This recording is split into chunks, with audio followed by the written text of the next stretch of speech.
Hello everyone, my name is Wayne. So today I'll be presenting to you guys about one of my individual assignment, which is personal development. I'm from NDB2, by the way. So let's start off with SWOT analysis. So SWOT analysis, it consists of strength, weakness, opportunities, and threats. So let's start off with strength first. My strength is I will have a really good memory skills, which I think others have it as well. But I think I'm really proud of is because I can memorize the whole textbook if I really want to. So which means that I still remember during my SPM year. I memorized the whole textbook, straight up whole textbook, and whenever I see a question, I know the answer of it instantly. So it's just that I'll be needing some of the time to do so. But another thing is I'm a very disciplined person. Even during the online class, I can pay full attention during the online classes, not falling asleep, not taking advantages and go to sleep, do other stuff, but I pay attention. But when I have my strength, I also have my weakness as well. But my weakness is I try to avoid the tasks that involve calculations. I'm really, really bad in math. So I will try my best to avoid the tasks that involve calculations. So people see me getting influenced by other people as my weakness as well, which means that when I make a decision choosing options A, but when people say that options B are better, so I would change to option B. So which means that I'm not confident enough in my points and my decisions, which is I'm very scared of, and this is one of my biggest weaknesses as well. And I want to change it. And overthinking is also one of my weaknesses as well. I overthink a lot, and it affects my study, my daily functions. It affects me not be able to pay attention, full attention in the class, and so on. And I'm very, very careless before when doing assignment, when doing a report or anything and so on before I submit. After I submit, I realize that I have actually made a lot of mistakes, but actually I just submit, so I can't do anything about it. So for the opportunities, right? For the opportunities is I'll join personal development class. So in that class, I'll be able to enhance my skills and so on because I'm the type of person who is lack of self-confidence, always pessimistic and overthink a lot. So joining those classes actually helps me to enhance my skill, personal information improvement, and so on. Another thing is joining Intima. As for now, my college life, it acts as a extracurricular. People might say that Intima is a waste of time, it's stressful. The first word that comes to their mind is stressful, but actually it's not that bad. But if we think about the positive and the bright side, it actually it's something like you will learn a lot from it. You'll learn and you'll be more worth it and you'll get a certificate from it. So in during my Intima year and even until now, I still learn about, and like improving my communication skills, my self-improvement, and step out of my comfort zone and be a better person. And last thing I would want to say is the threat. So for me, yes, changing technology might affect my future job as I'm planning to work as a HR department for the first few years before becoming an entrepreneur. And this might affect by robots, meaning robots will replace human, like the workers. Robots is now developing. Another threat will be competition after becoming entrepreneur. So after becoming entrepreneur, I need to see the market, the competitors, everything and so on. So competitor it can be a significant huge threat to me and it also like kind of like affect my business as well. So I need to maintain brand recognition, customer loyalty and finance resources that can make my business to be stable. So next I would actually like to talk about another part which is my career choice. So my career choice will be I want to become an entrepreneur. Entrepreneur means an individual who takes the responsibility of managing, starting, growing towards business venture and my strength, if we're to based on my reflection part that I've written on A, I'm a disciplined person, meaning I have my own principles. I do work honestly, maintaining my reputation and morale. My weakness is I'm bad in calculation. In terms of entrepreneur, it must be involving calculations, but I'm still like learning, improving before I become an entrepreneur.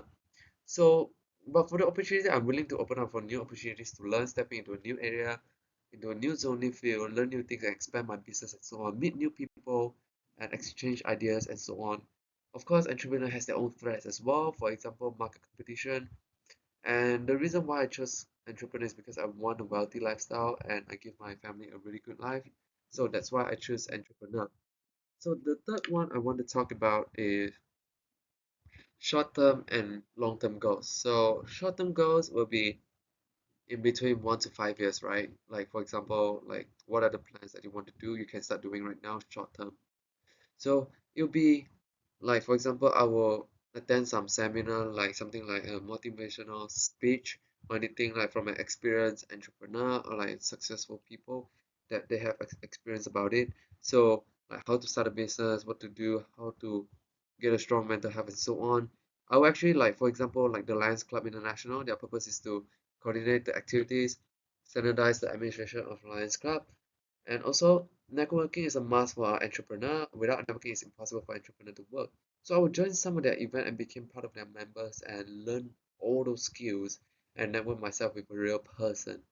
So as for a long-term plan, I would like to plan for what product or service I would want to do for my business. Either can be selling product or doing like services, opening a salon, and so on. I also need to see like the market situation. A lot of times market change very quickly. I need to have like adaptability skills, like something I need to respond and adapt really, really quickly. I was also set my long-term goal and make decision like based on like SMART analysis, for example, which is specific, measurable, attainable, reliable, and time. Based on this one, I'm pretty sure that I'm able to make a better long-term plan and consider a lot of things if based on these five things, because these five elements actually conclude a lot of things. So next I would like to talk about is my expectation, my entrepreneur, like what are the requirements to become an entrepreneur and what are my like um current skills, my current ability. So expectation will be entrepreneur must have a really healthy mind and body. Like health means like a strong body. And for now, I have it, but it's just I need to exercise more to improve my body and eat more vitamin C for my better immune system. Another will be able to handle stress and under pressure. Being an entrepreneur, I'm pretty sure it's not simple. It has a lot of strategy to think of. Critical thinking, and when the pressure comes inside, must be able to handle the pressure, calm down, react to the situation, adaptability, everything is very, very important. So as for now, handling a situation is not really well as I get panic easily, but I think I need to learn more as I think this is something that if I start learning even from now, it's not too late, and as time goes by, I'm able to master it. And adaptability, yes, right now I'm joining Tima, so I think I'm able to achieve this in just another like more of like 4 or 5 years. As right for now, I won't be able to react and do things based on the change of situation, and I'm like need the amount of time to react to the situation and do decision which might be too late. So the next I would like to talk about is like like my income and my budget plan. So my future budget plan would be I want to earn 12K a month. Okay, and the entertainment, I think it's suitable and worth it because based on the table, I actually put it on like what it's not expensive, and I think I put it as like my real-time basis, like Netflix subscription is like 17 ringgit, Spotify premium is like 15.90 cents, and I use it daily, and most of the time it won't actually affect my money saving plans. For the loan of the car, I will buy Honda Civic, and the price is like 160K, but if based on the 9 year MI, I just have to pay 1,554, which is still reasonable because according to most of the Malaysian, according to best financial advisors, it says that every month your car loan should not be more than 50% of your savings or on of your income. If more than that, it will be not worth it. So my income will be estimated if 50%, it will be 1,800, and 1,554 is less than that, so it'll be worth and reasonable. As I think for my friends, guarantee price will be around 400, as a food and beverage is around 500, something less than that. Road tax is very cheap as well. Based on a daily basis, if you calculate everything, left would be 7,599. So it's very, very reasonable. If I'm able to put this 7,000 into my EPF account and just save it just for me when I get older, so I will get a better savings and be very, very useful for my future. Thank you, everyone. That's all for my personal development plan. I hope you guys learned something new, which I apologize if I'm not really good at speaking, but I just, I'm trying my best. So see you guys